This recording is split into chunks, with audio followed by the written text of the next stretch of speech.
Welcome back to another video.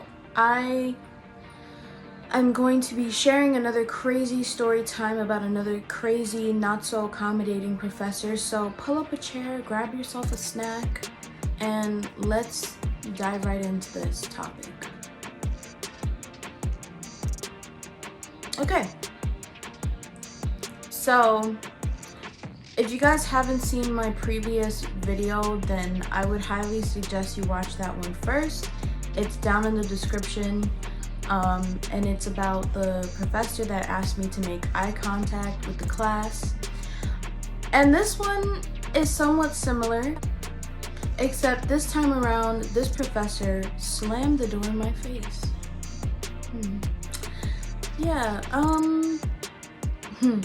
So, you ready for this story time? All right, let's do this. So back when I was a junior, I was taking a biology class. Don't ask me why, because I don't even know why they were giving me biology when I wasn't even a bio major or any of that. I was taking communications.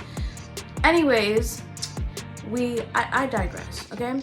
So I'm taking this bio class, and the first week we're in this one classroom. And you know, it's all right. Like, it's really hot in there, so like everybody's like complaining. We're like, oh, it's too hot in here, it's too hot in here. Eventually the professor ends up moving to another classroom, but I didn't know that they were moving to another classroom because guess what? No one told me. No one let Gabby know that they were going to be moving to another classroom. And it's not like I could see the notes, like a flyer, not a flyer, like any like note that they put up on the door, go to room 33 something. And so I kept going to the class, right? Because I'm like, oh, maybe the professor's just not like showing up on time. But then I was confused because it was only me and these 3 other girls. And now the funny thing is that we were all there thinking our class was there, but I didn't know that they weren't in bio with me because I didn't really know people in bio, so I wasn't really like very like talkative or like really spoke to a lot of people. I just kind of went in, sat down, and just, you know, was there.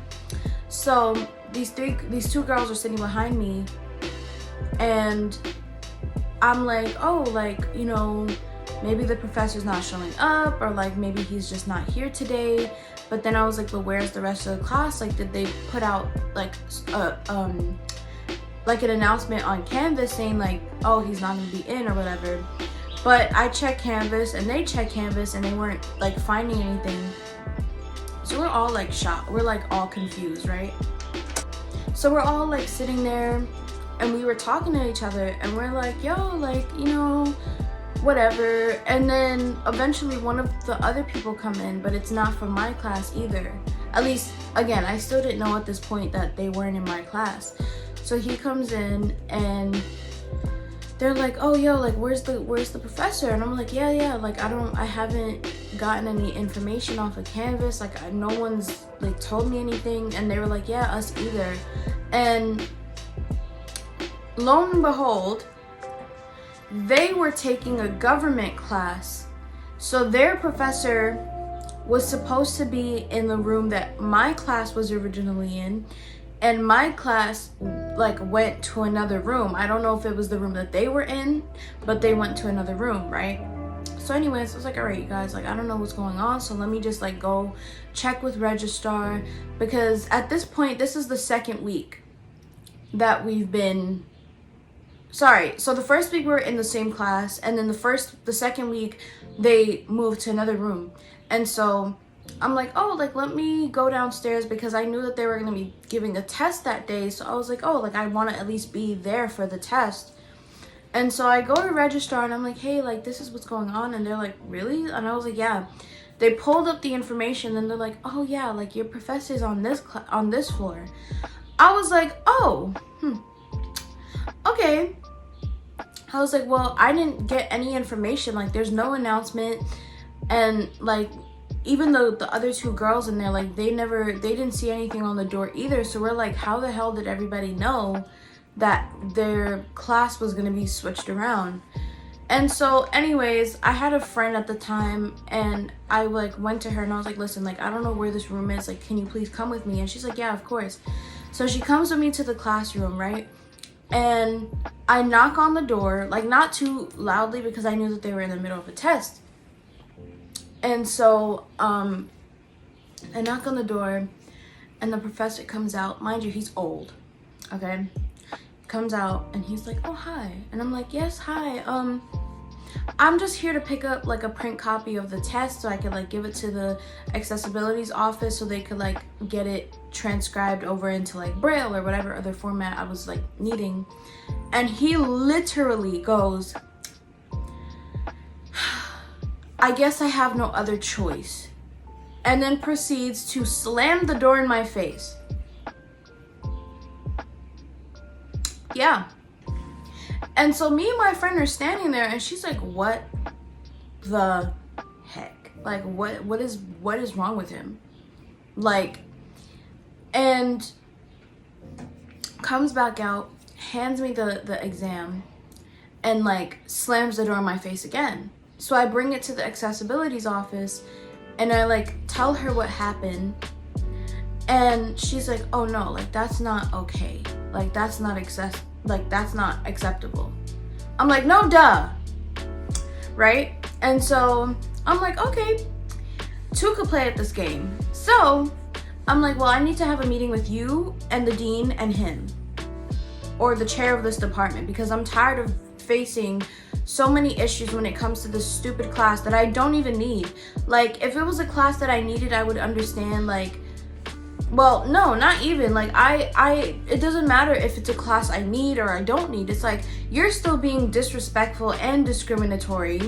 And so therefore, I need to now take it upon myself to set up some sort of meeting or have some sort of conversation with him, the accessibilities like assistant director, and the dean of students. Sorry, not the dean of students. What does she do? I forget. Anyways, one of the deans. So the assistant director's like, yeah, sure, like not a problem.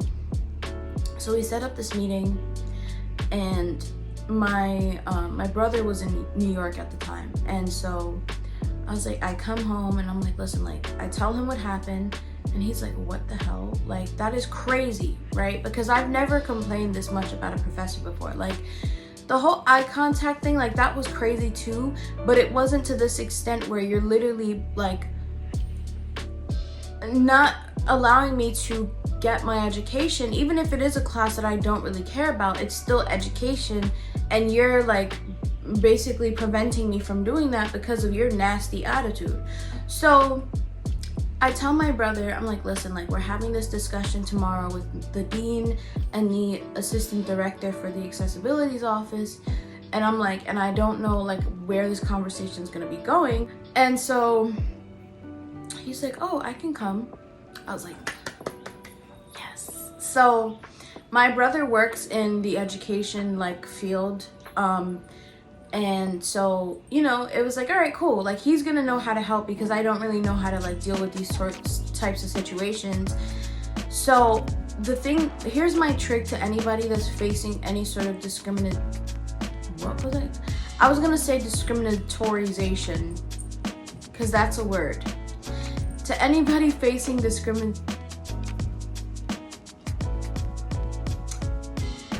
this again.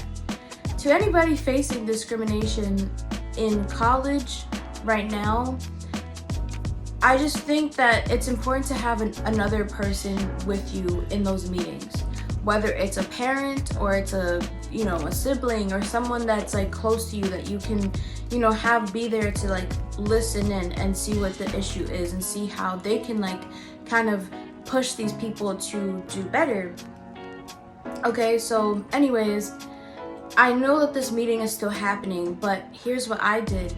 I didn't tell them that my brother was coming because I didn't want them to like have to start changing like how they were gonna have this conversation with me or like what was gonna happen. And so I came in the next day like everything's fine. My brother was gonna drive in, and so I'm like, oh yeah, okay. And so it was time for the meeting, and he literally got there like probably 15 minutes before. So they're like, oh, I was like, oh, I'll be right back. And they're like, all right. So I go downstairs and I get my brother and I bring him upstairs to the office that we were having the meeting in. And I'm like, oh, by the way, my brother's gonna be joining us for this meeting today. Listen, they were so caught off guard, like they had no idea that was coming. They had no idea. So we sit down, we're like, you know, my brother's like, oh, hi, like, you know, telling them about him and like what he does and all that stuff. And they're like, okay, great. And then they get to my problem with this professor. And they're like, oh, well, like, these are the solutions we can kind of take. This is how we can move forward. And, you know, this is some of the suggestions that we have. And my brother, being the professional person that he is, was also like trying to hide the fact that he was really upset because I don't play when it comes to my grades. Well, I didn't play when it came to my grades, but your girl is done. So it was very serious to me. Again, even if it's something that I'm not like taking as a class, like it's still important because I don't feel like I just don't want to have to take that class again, period. So anyways, he's like, well, listen, I don't care about the suggestions right now. The thing that's really important to me is the fact that this professor felt the need to be disrespectful, discriminatory, and do what he did to my sister, like slamming the door in her face. And he's like, are you guys gonna do anything about that? Are you just gonna sit here and, you know, give me your suggestions? Because that's not gonna help the problem moving forward. What if another person deals with the same situation? How are you gonna handle that? And so obviously he didn't state it the way I stated it, but it was very similar. And so then after that meeting, my brother left and I got, you know, went back to doing, you know, going to class and all that.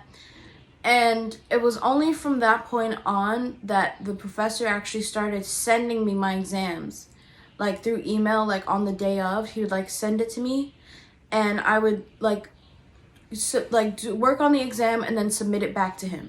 It was just a crazy experience because I went through a lot of things in that school that a lot of people don't really know about. Like, of course, my family knows about it, but like, it's not something that I really share with people. And for the longest, like, I felt really uncomfortable talking about it because I'm like, well, I know people that are still at my school that work there that might, you know, I mean, obviously they're not like subscribed to me or anything, but like, you never know if they come upon this type of stuff, like just being online or any of that stuff. And so I've always been like really nervous to really share these experiences. But I also learned that it's important for me to talk about what happened throughout college in hopes of helping someone else who's going through the similar situation. Because it's like, it's really not a fun experience trying so hard to advocate for yourself and basically getting nowhere. The amount of issues I've had with professors, I feel like nothing ever changed. You know, all they basically did was say, well, let's send an email, let's set up a meeting. And it's like, yes, that's fine. Let's have those conversations. But also, it's about training your faculty better. It's about actually sitting down and having a conversation about why you treated someone so disrespectfully and why you chose to, you know, have this sort of attitude towards them. And it was a really hard experience for me, like just going through college, like I said, and sort of dealing with people that just genuinely were not the nicest. And I'm not saying that everybody's going to be nice to you or going to be helpful, because that's not the case. Like, regardless of if you're working, if you're going to school, if you're whatever, like, there's always going to be people that aren't helpful, that don't really like you, that don't care. But it's also a matter of how do you choose to move forward and how do you choose to sort of advocate for yourself. Now, college was really like a big leap for me because in terms of like independence, because that was where I learned about being more proactive when it came to the things that I needed. Yes, there were people there that were super, super helpful and people that I genuinely love and like will obviously always be in contact with. But like the people that I really needed to help me weren't really helpful. And that's not a good experience, if you ask me. It's like, I'm not saying to not advocate for what you need, because that is really important. But I'm also saying that there are going to be times where you're faced with a lot of discrimination. You're faced with disrespectful faculty, disrespectful peers. Because I've heard a lot of stuff about me in college. And just little remarks that people would make to their friends or whatever. And it's like, I learned at one point, like, yes, it got me mad, but I also learned how to say, you know what, this person doesn't know me. And they don't know what I do. They don't know who I am as a person. They don't understand sort of the lifestyle of being blind and trying to get an education and trying to advocate. They don't understand what that means, so I can't take it personal. But when it came to my education, I struggled a lot, and it wasn't something I really discussed openly with people, because people have their own opinions, which is obviously perfectly fine. But also, it was like no one really understood how much trouble I went through in college. And I think to anybody that is in college, if you're about to go to college, like, the best advice I can give you is to find people, whether it's on campus or off campus, that you know that are going to support you in the way that you need to be supported. Because I'll tell you, I can count on my hand. Let's see.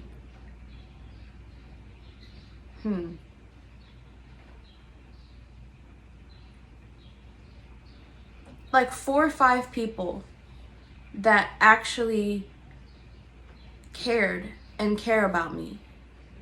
And those people will always be important to me, and those are the people that I genuinely love. But again, they were always there, and they were always supportive, and they always did everything that they could to help me. And so you need to find faculty that are going to support you. You need to find friends that are going to support you. And you also need to have conversations with your family about what you're struggling with. Because I know a lot of us, people that are in school or in college or have these crazy schedules, it's like we'll come home and we won't really say much to our parents. We'll just say, yeah, it was great. It was good. You know, I had a great day. Even though you know that it probably wasn't really a great day. And I think college has obviously taught me more about who I am and who I want to be and the things that I want to do. But it's also forced me to do extra. And I think that that's the hardest thing about being blind too, is that you have to work like twice as hard than your sighted peers or other people that you know, because you're faced with a lot of discrimination. And I'm not saying that other people aren't, but there's a certain level of discrimination that we're faced with in this community. And I think that this is the main reason why I really feel like it's important for me to talk about the experiences that I was faced with in school, because I want to help anyone out there that is going through the same situation or is about to embark on a college journey. Because it's not always easy, and it's not always fun, and it's not always a great experience. And I think it taught me a lot about my mental health, because I struggled so much with that throughout college. And so if you're struggling right now, I know it's really cliche, but just know that you are not alone in this journey of dealing with people who don't want to be accommodating, of dealing with people who are discriminatory. I'm done saying that word today. of dealing with people who don't want to be helpful. You're not alone in that. There's so many people, especially in the blind community and in other disabled communities, that are dealing with similar situations. And as much as you may want to give up at some point, just know that you need to prove to those people, and you need to prove to yourself, that you can do everything that you want, that you went to that school to do.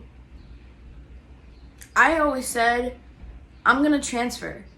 I never transferred because I said, I don't want to have to deal with, missing papers that I'm gonna need to send to people and having to repeat a class. So I just stuck it out. And someone was asking me the other day, they're like, well, if you had the chance to go to a different school, would you? And I'm like, honestly, I don't know if I would, only because of the fact that there are people that I did meet along this journey of college that impacted my life in bigger ways. And so I don't know if I would have changed schools, because I don't know if I would have found that in other places. And I don't know if, maybe I would have had a better experience in terms of like dealing with faculty. And I'm taking this jacket off because it is hot, and I don't know why I even kept it on.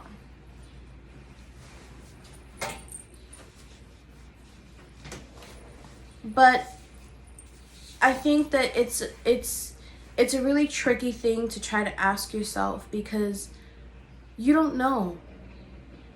It's really hard to say whether going to another school or any of that is the right decision, because maybe you found people there that you don't want to lose contact with. Those people that are really, really the supportive people that you really love and that love you.